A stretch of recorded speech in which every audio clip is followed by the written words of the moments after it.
here is your first activity. You have your sheet in front of you. I might have not gone the exact order, so you can use the sheet as your guide. You are going to put the steps in order of how to register the active expressions. And to do that, once I press this button right here, I set it up so that it will start voting. What does that mean? Well, that means you're going to choose, going from the top to the bottom, the order of the directions based on what letter matches with that direction. Got it? So basically it's a sequencing activity. And that's one of the features you can do in this program besides just A, B, C, D, which is really cool. So are we ready? All right, so you got your sheet. It's double-sided. And let's see how you do. So I'm going to start voting now. When you're done, you're going to press submit when you're done with all your letters. All right? Here we go. So now look what happened up here. Isn't this cool? It shows the people that are about to vote. When they submit their answer, you're going to see these turn yellow. So everyone's going to turn yellow. Boom, boom, boom. And once they're all done, the voting will stop automatically. Now, if there are some slow folks in the classroom, not here, but if you were with your students, you could press stop, and you could have it stop suddenly, and maybe not everybody will get to vote, but at least you can stop it, and then see what the results are. But I'll answer that question. There we go. Hey! Okay. So, here I have it set up, so you can see which one is the right answer, right?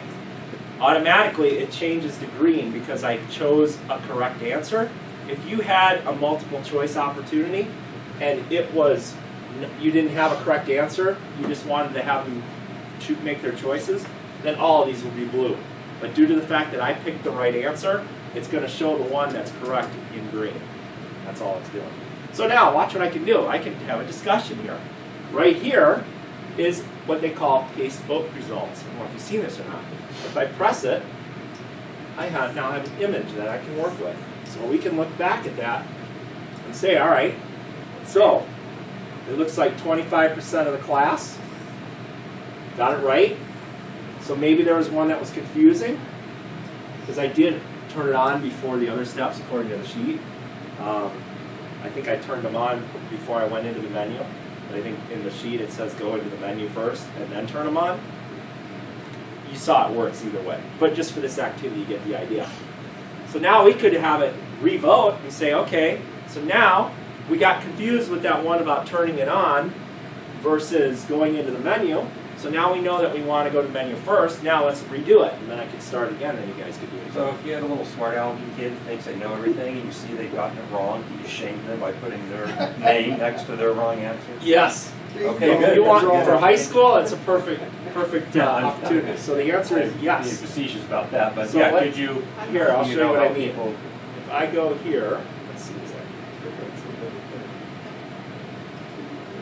There's our results, right? If I go over here to who answered what, okay, there you go. And it even shows the time. So you can see if kids are really struggling, if they're just guessing and not trying hard. You can see just by that data alone. But yeah, there it is. I prematurely said send. No worries. So now I can go here, and what's cool is I can come back to this later if I ever want to. So you could do a vote, save it, come back to it the next day, and see if the kids get it after that with another activity or the same question.